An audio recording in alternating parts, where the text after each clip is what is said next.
आप लोगों को एक दिन करना, 2 दिन के बाद छोड़ नहीं देना इसको। अगर आप लोग ठान लिए हैं तो आप लोग करेंगे, क्योंकि यूपीएससी आपका इंतजार कर रहा है और आपको जाना ही पड़ेगा। तो सपना है तो जीत पा लो होगा, आप लोग जीत पाइए, सपना आप लोगों का साकार होगा। अगर आप भी बीए से यूपीएससी की तैयारी करना चाहते हैं और आप सोचते सोचते आप बीए के 3rd ईयर में पहुंच चुके हैं, तो मैं आपको आज के इस वीडियो में बताने वाला हूं कि आप लोग 3rd ईयर से यूपीएससी की तैयारी कैसे कर सकते हैं। बिल्कुल मैं आपको आसान भाषा में समझाने का प्रयास करूंगा कि आप लोग यूपीएससी की तैयारी 3rd ईयर से कर सकते हैं या नहीं कर सकते। तो मैंने इसके ऊपर एक वीडियो बना कर दिया ना, इसका एक सीरीज स्टार्ट कर रहा हूँ।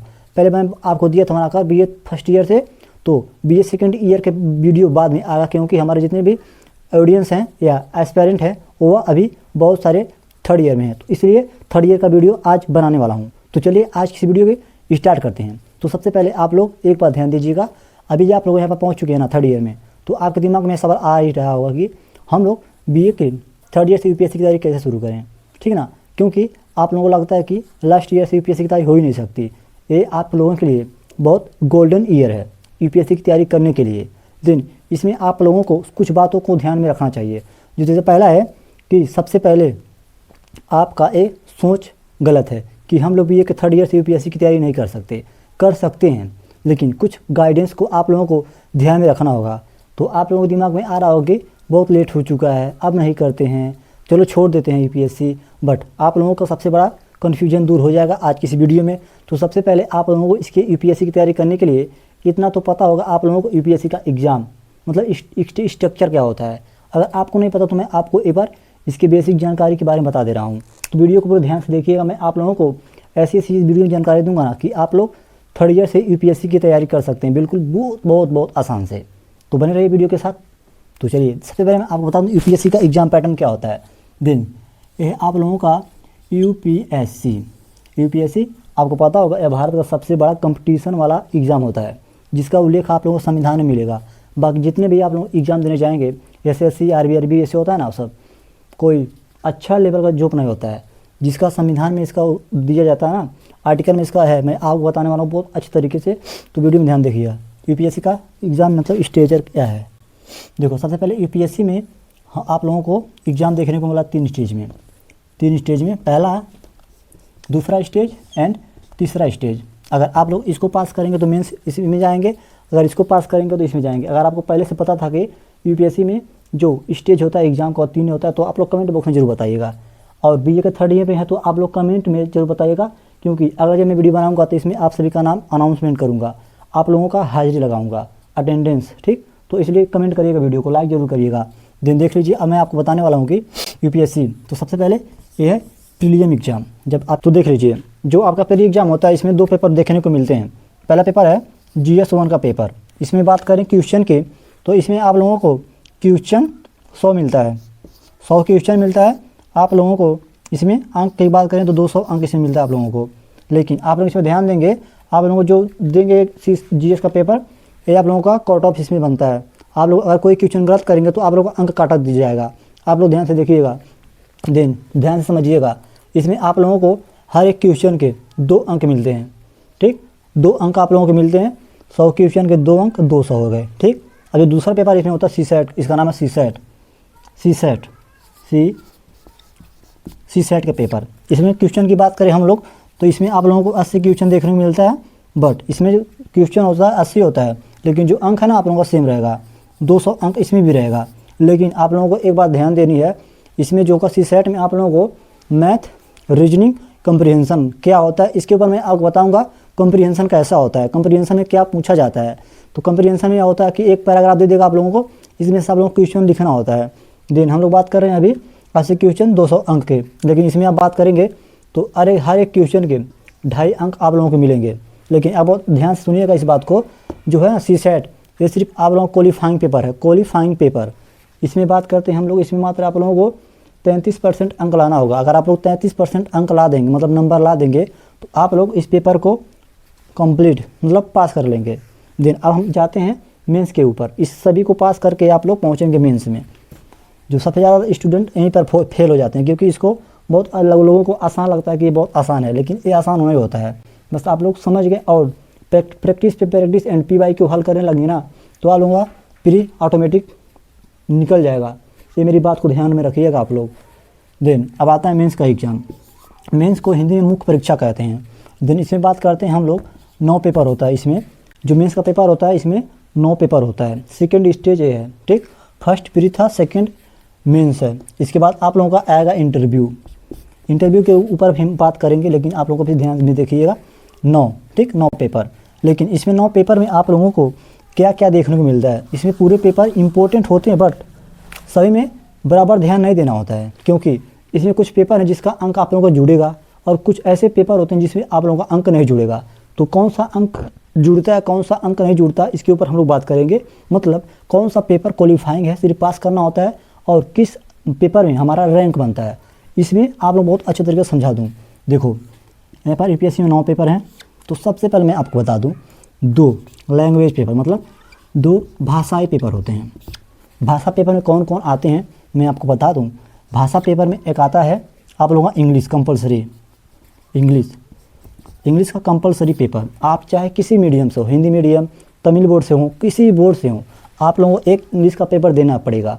इसलिए मैं आपको इस चैनल पर इंग्लिश पढ़ाने का प्रयास करूँगा, लेकिन अभी थोड़ा रिस्पॉन्सिबिलिटी है आप लोगों को सही से समझाना, तो इसीलिए भाषा। देन एक आता है आप लोगों को भारत का संविधान है 8वीं अनुसूची में 22 भाषा है ना, हिंदी, पंजाबी, मराठी, उर्दू, किसी एक भाषा को आप ले सकते हैं। इस बात को आप ध्यान देंगे। तो ज़्यादातर हमारे हिंदी लेते हैं, हिंदी, क्योंकि वह हिंदी मीडियम से तैयारी करते हैं और इससे ज़्यादा मेहनत नहीं करना पड़ेगा, इसलिए हिंदी लेते हैं। लेकिन आप लोग इसके अंक की बात करें तो 300 अंक, मतलब दोनों, एक पेपर के 300 और एक पेपर के 300 अंक होते हैं। ये सिर्फ आप लोगों का क्वालिफाइंग पेपर है, मतलब आपको इसको सिर्फ पास करना है। इसका अंक आप लोगों को रैंक में नहीं जोड़ा जाएगा। जो आपका मेरिट आएगा इसमें आप लोगों का अंक नहीं जोड़ा जाएगा। 2 पेपर ए, जो पीरी का पेपर 2 है ना, GS1 SC सेट, और जो मेंस का है 2 पेपर भाषाई पेपर, लैंग्वेज पेपर, इसका अंक आप लोगों को मेरिट में नहीं जोड़ा जाता। इसको आप लोग ध्यान देंगे, ठीक। ये सिर्फ इतना जो पेपर है सिर्फ आप लोगों का क्वालिफाइंग पेपर है। अब जब आपका मेरिट बनेगा और ये जो 7 पेपर होते हैं, 7 पेपर, ये सबसे इम्पोर्टेंट पेपर होते हैं। कौन कौन से पेपर है मैं आपको बता दूं। देखो GS का पेपर होता है,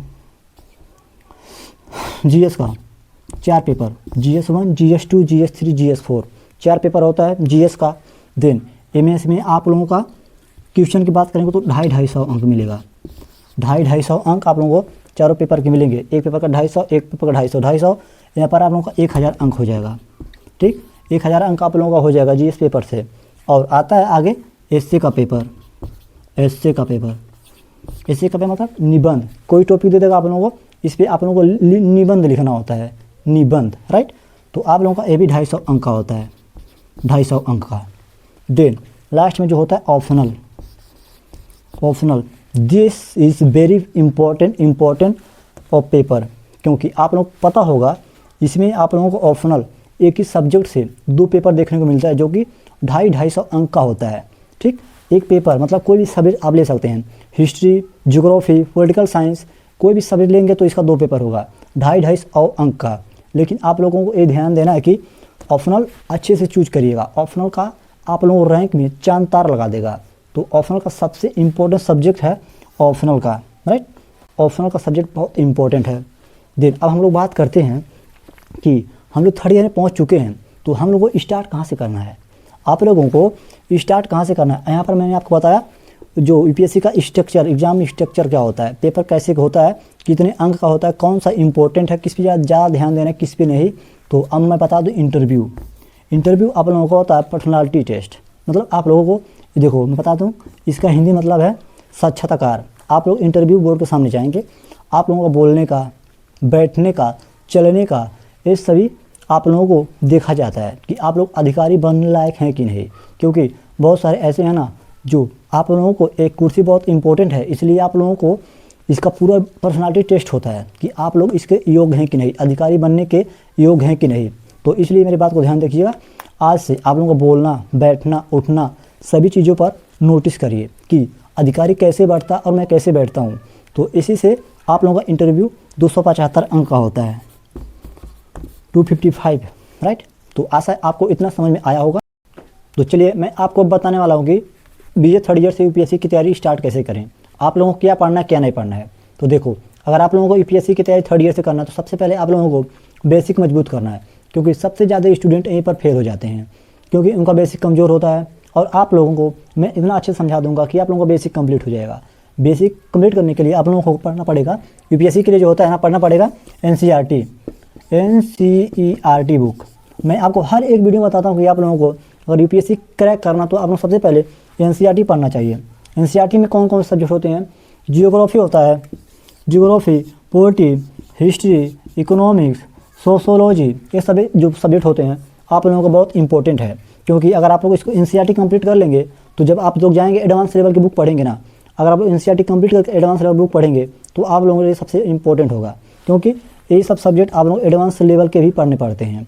तो यूपीएससी का एक क्वेश्चन ज़्यादातर एनसीईआरटी से डायरेक्टली बना देते हैं। ठीक, तो आप लोगों को इतना समझ में आया होगा। इसके बाद एनसीईआरटी के बाद आप लोग एडवांस लेवल की बुक पढ़ेंगे।